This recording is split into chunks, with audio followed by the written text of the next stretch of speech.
Today's shave is brought to us by CBL's Dragon's Blood, and we'll be using a very surprising Bengall razor. Very nice razor. We're going to have a little bit to talk about it. See it on the Safety Cat Studios YouTube channel.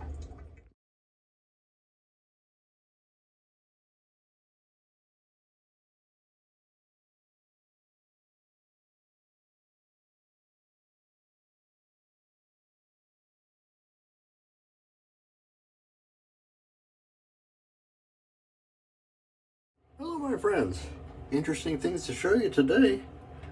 You saw that we're using CBL's Dragon's Blood, and we're using a razor. I only got one of these. This is a Bengall, you can see it, Bengall razor. These are from the early part of the 20th century.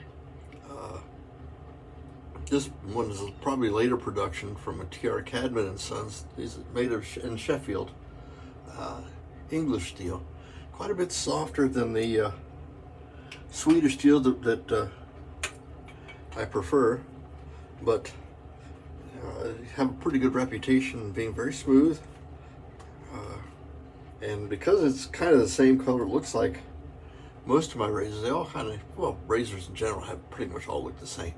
But this one was kind of in the bottom of the drawer, and now that it's in the cigar box, it got a chance to get called up for duty. I did, kind of out of abundance of caution, I dragged it across the jasper stone, just jasper in running water, to keen it up, and maybe if there's any corrosion on the edge, I figured that the jasper would kind of drag that off and clean it up. And then I stropped it pretty good, so it should be ready. I've talked about the jasper quite a bit, but this is my jasper. Great big guy, about an inch thick. It's I don't know if it's metamorphic or it's very, very hard, and it's one that pretty much is my primary honing stone. Is Bengall. Interesting, Bengall, I read this morning, Bengall is a process. I don't know if that's why they named the company that, but it's the process of turning iron into steel.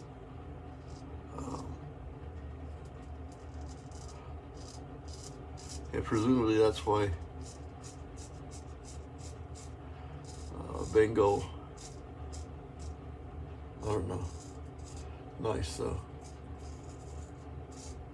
Sheffield steel is a little bit softer, like I said, than Swedish steel, and so it's easy to hone. And this one, even just the few passes I threw at it on the under running water, I could feel it keening up. And what happens when you're doing a just running water touch up, it reaches a point where when you have the running water hitting the stone and you run the razor under that running water, the blade kind of binds up on the stone a little bit. It creates a little additional drag. That's referred to as sticking. So if you hear someone say, I want it until the blade sticks, that's what they're talking about. But then I was reaching for the record button here. Now I realized I hadn't stropped the razor. That's kind of an important thing to do after you hone a razor, or even clean it up. It's kind of important to strop it, to kind of burnish that edge, kind of mild it down. Otherwise, it creates a very harsh edge, and it's very uncomfortable to shave with. So if you do you get started in learning how to hone your razors and don't have a strop yet, you can use other things. You can use when I first started out, and that was back in newspaper days, so we had newspapers, so I'd fold one up and lay it on the table and then strop my razor on newsprint. Or you can use brown paper bags or a phone book. That's another one that folks use, but of course you don't see phone books much anymore. But it's a pretty good paper, a good surface to kind of polish up just the very business end. So you're bringing it across, and it just kind of evens everything up. It puts a little heat into the edge because it's so thin, so it puts a little heat in there, and makes the edge a little bit more comfortable. When you're done shaving, it's a good idea to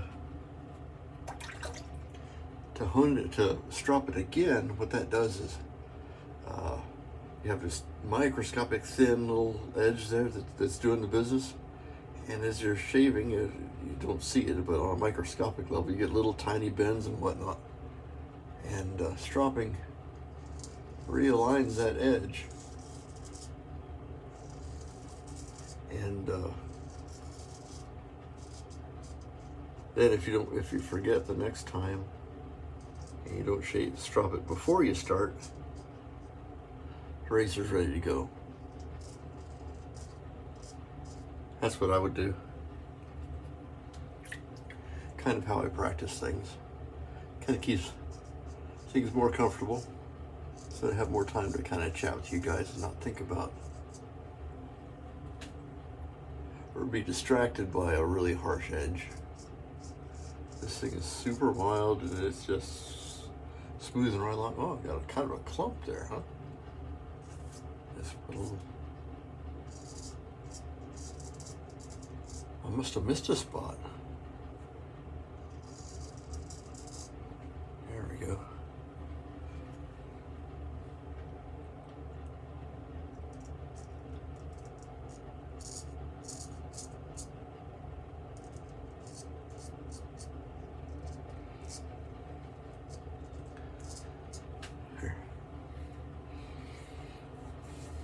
Yeah, that'll do.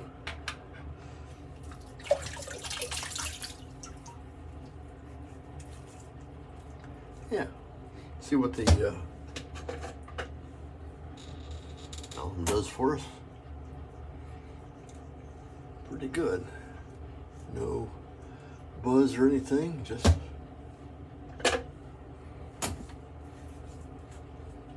kind of astringent. That's what alum is. And if I had a nick or cut, alum is pretty good for sealing them shut. Okay, let's use a little Thayer's lemon. Kind of condition things. And then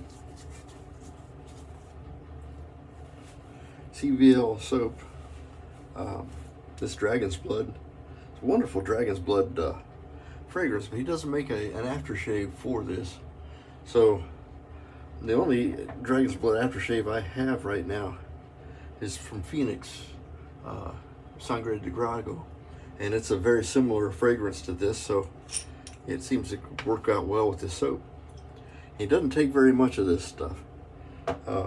Dragon's Blood's a kind of a potent fragrance,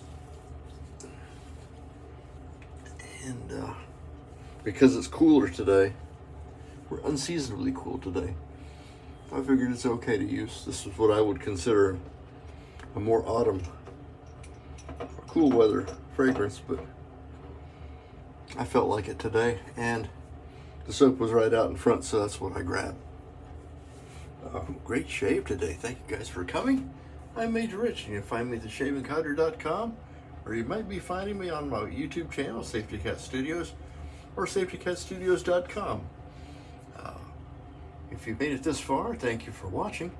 Leave a like for me. That helps with kind of spreading my channel a little bit. And we'll see you next time. Bye-bye.